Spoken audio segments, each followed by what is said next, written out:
ठीक है, समझ में आ गया। अच्छा, तो अभी दोनों की शर्त मंजूर हो गई। बोले चलो अभी तो आइए, पधारिए गुरुजी। अब क्या बोलते हैं? हाँ,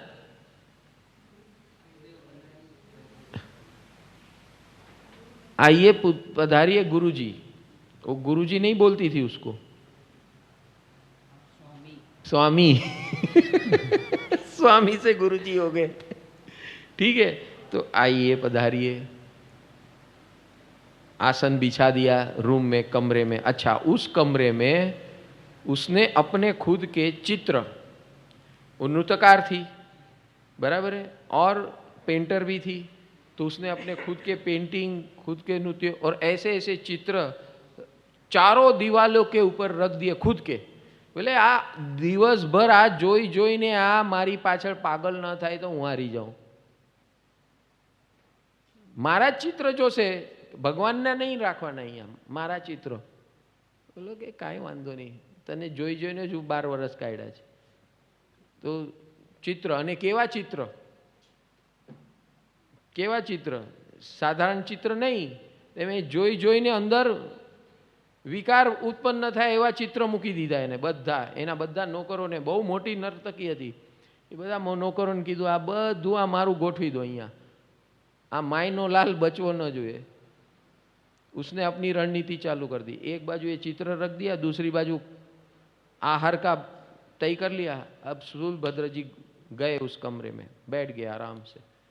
उन्होंने दीवाल तक देखी नहीं, उनको उनसे मतलब ही नहीं था। वो अपने गुरुजी के पास से सब तैयारी करके आए थे और अपने ध्यान मग्न बन गए।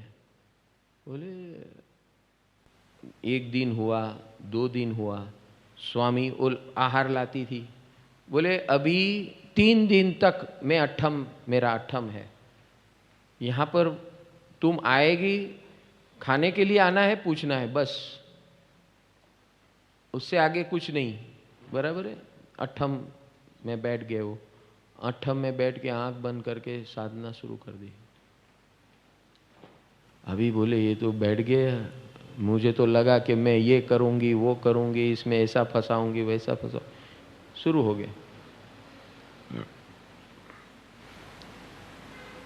फिर वापस 1 दिन पारणा किया। बोले पारणा में तो अभी इसका कुछ नहीं करना है, 2 दिन चलने दो, फिर देखेंगे। अब उसका दूसरा 2 दिन आए, उसके बाद इन्होंने दूसरा तप शुरू कर दिया।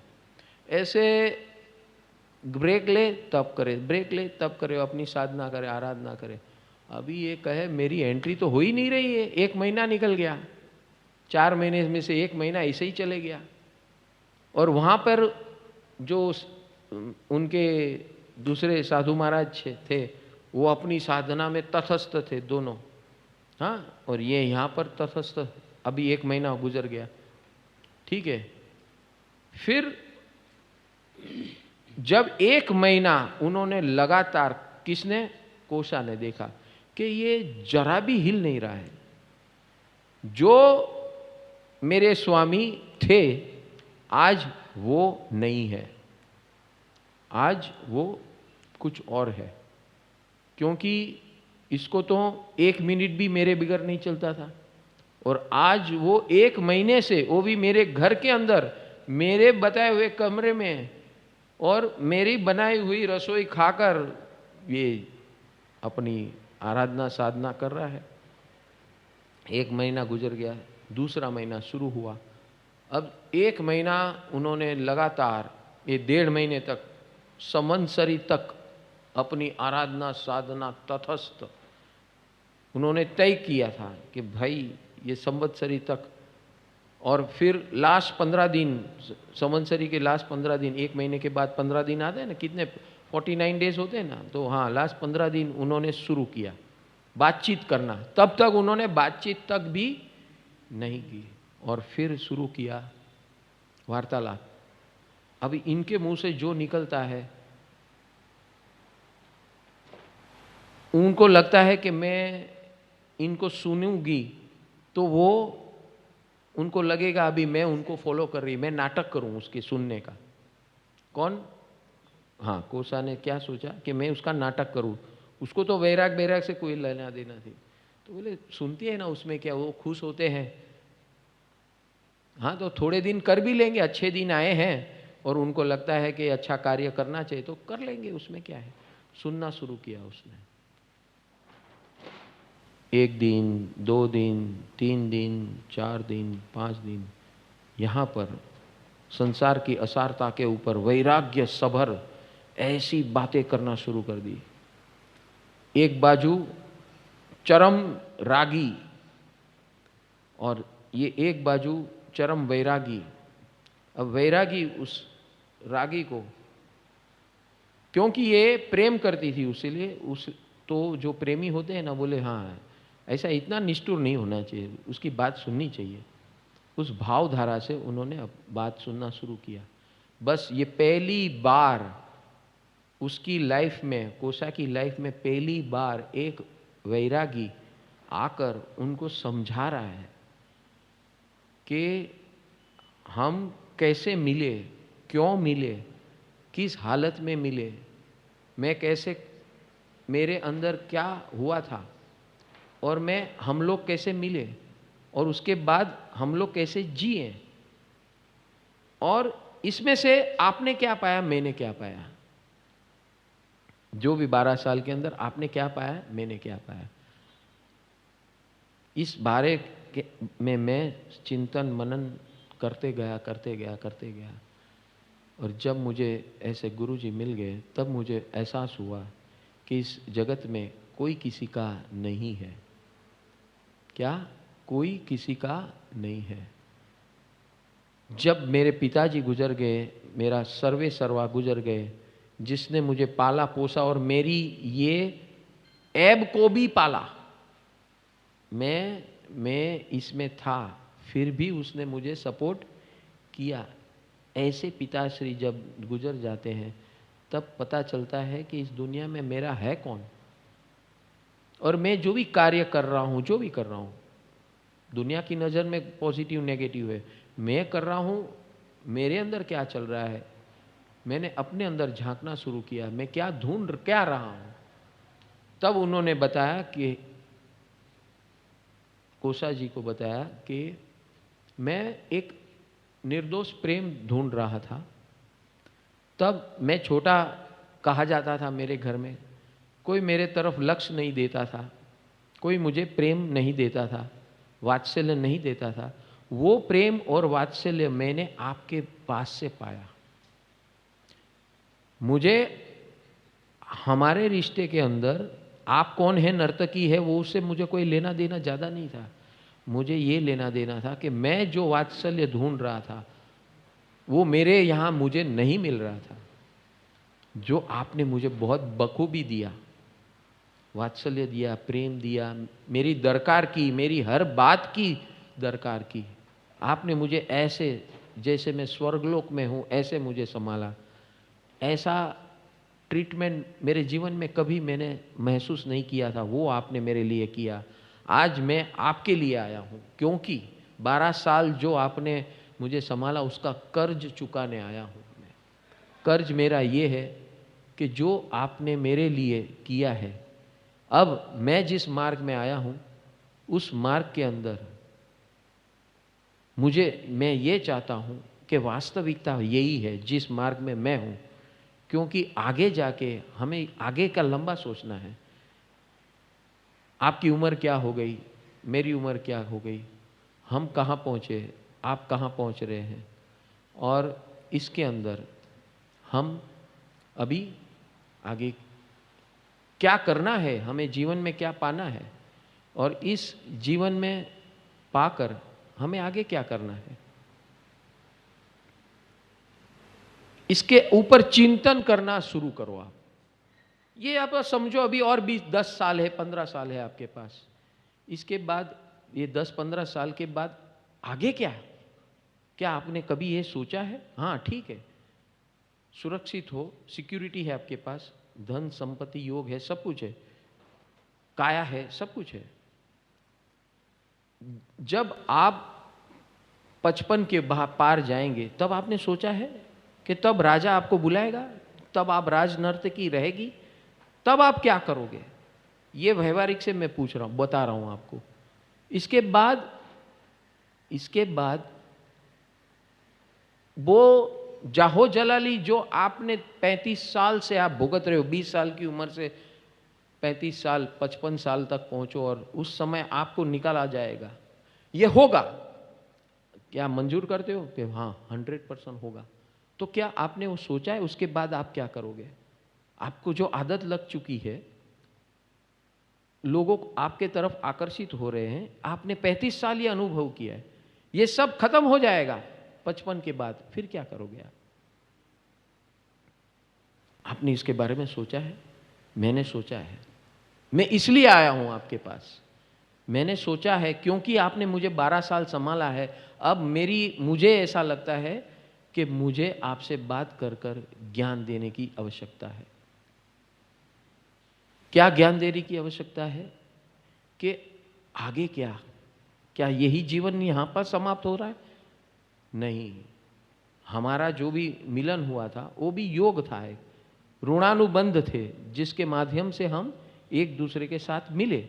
आपने हमारी केयर ली, मैंने कुछ नहीं किया आपके लिए। इसीलिए मैं ये 4 महीने प्रभु की आज्ञा से आया हूं। अगर आप मेरी बात सुनते हो तो मैं जिस रास्ते पे हूं बहुत बढ़िया रास्ता है। हो सके आप मेरे साथ प्रवज्या यानी दीक्षा ग्रहण न करें, वो मैं इसलिए नहीं आया हूं।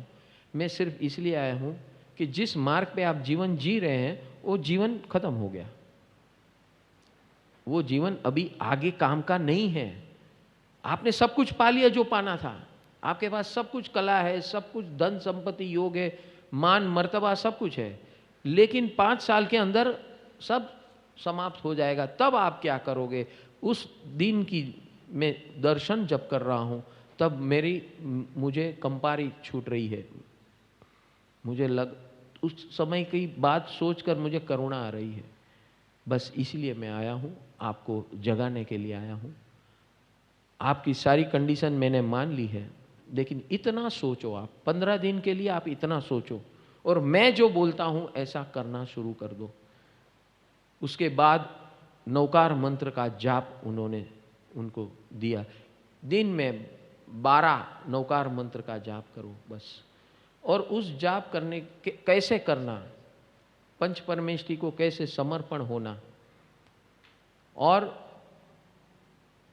हमारा जो सहवास था 12 साल का, उसको ये पंच परमेष्ठी के 12 नौकार मंत्र के साथ आपको जो सुकून मिल रहा है और मेरे साथ आपने जो 12 साल गुजारे और ये 12 नौकार मंत्र के अंदर आपको जो सुकून मिल रहा है उसको कंपेयर करना। बस तो ये ऐसी धारा में उन्होंने शुरुआत की। और जब भी उनको बोल दिया कि जब भी आप 12 नौकार मंत्र का जाप करोगे तब मुझे बता देना। तब उन्होंने अपनी शक्ति से उनको, जैसे हम भेजते हैं ना नमो जीर्णाणम जीव भयाणम, तो उन्होंने अपनी ये, क्योंकि उस समय जब जीव स्वीकार भाव में आता है उस समय कृपा हो जाती है। हम लोग भी जो प्रभु कृपा की बात कर रहे हैं, बराबर है, ये हमारा आज का दिन, ये दोपहर के सत्र के अंदर हम ये प्रभु कृपा और पंच परमेष्ठी समर्पण भाव की बात करेंगे। तो ये है, जब तक हमारा हृदय प्रभु के तरफ सन्मुख नहीं होता तब तक हमारा कोई कल्याण नहीं कर सकता। इस जगत के अंदर कोई भी हमारा कल्याण नहीं कर सकता। अभी यहां पर क्या हुआ, समर्पण भाव शुरू हो गया। उसने क्यों समर्पण करना शुरू किया, पंच परमेष्ठी को समर्पण करना क्यों शुरू किया? क्योंकि उनको ये था कि ये इनके प्रति मेरा जो प्रेम भाव है, ये कह रहे हैं इसलिए मैं कर रही हूं। लॉजिकली नहीं उसने किया, एक समर्पण भाव की दृष्टि से, प्रेम से समर्पण खड़ा होता है। और वो जो प्रेम है, इनका प्रेम भगवान के प्रति नहीं था, इनके प्रति था। और ये कह रहे हैं, इतना सोच रहे हैं, मेरे पास इतनी बुद्धि नहीं है जो आप इतना सब बोल रहे हैं ना, मेरे पास वो सब दिमाग नहीं है। आपने बोला ना 12 मंत्र करना है, बस मैं करूंगी, ये मेरे को मंजूर है, मुझे मंजूर है। और आपको लग रहा है ना कि मेरा उसमें कल्याण है, मैं करूंगी। लेकिन मेरी बात तो ये सब जो है वो तो चालू ही रहेगी। बोले हाँ तू चल अपना चालू रखना। ये 12 मंत्र नौकार मंत्र की बात शुरू हो गई वहाँ पर। और उन्होंने कहा कि एक भगवान का अच्छा सा वहाँ चित्र रखो, दीपक अगरबत्ती लगाकर ये मंत्र जाप शुरू कर दो।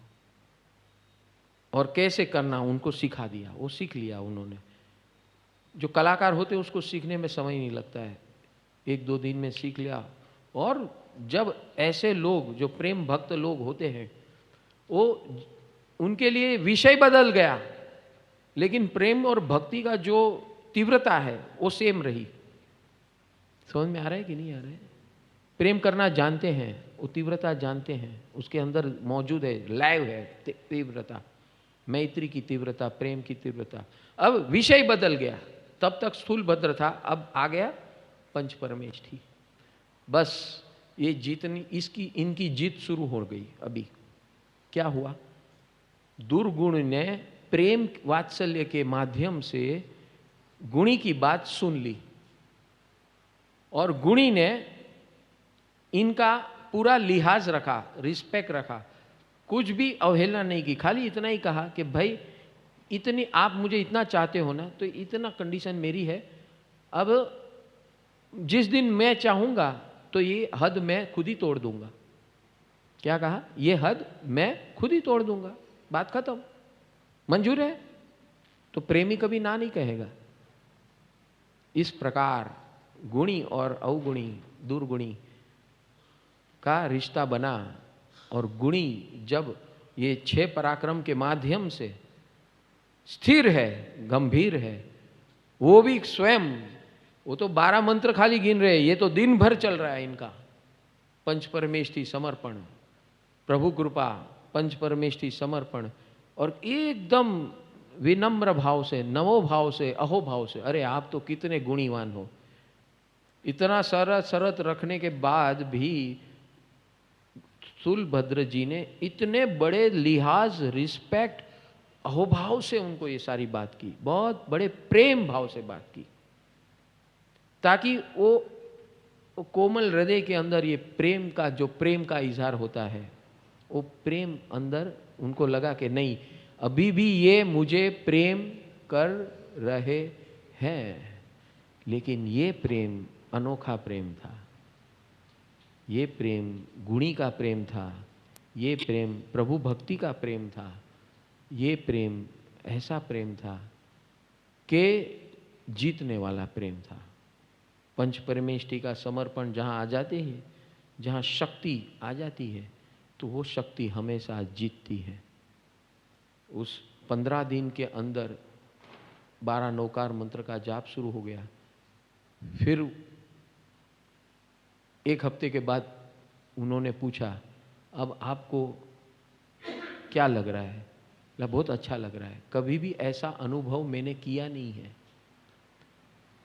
आपने मुझे जो कहा कि मैंने आपको जो वात्सल्य दिया, आप उसकी रिटर्न गिफ्ट मुझे दे रहे हो, तो ये वाकई ऐसा है कि आप जिसके साथ मुझे लगाव दिलवाना चाहते हो, अब मुझे दिल में ऐसा लगता है कि मेरी रक्षा यही कर सकते हैं, आप भी उसके सामने कुछ नहीं है, ऐसा मुझे अभी प्रतीत होना शुरू हो गया है। बस यहाँ से शुरू हो गई बात। संवत्सरी का दिन आया और वो आकर समर्पित हो गई कि आपका चमत्कार मेरे ऊपर काम आ गया। मैंने जो भी नुस्खे किए, मुझे जो आते थे नुस्खे, वो मैंने सारे कोशिश कर लिए। आपको काफ़ी कुछ मैंने खिला दिया, आपके पात्र में डाला है, आपको पता नहीं है मैंने क्या डाला है, लेकिन आपकी जो इनके प्रति मुझे यह आश्चर्य हो कि आपके अंदर असर क्यों नहीं हो रही है,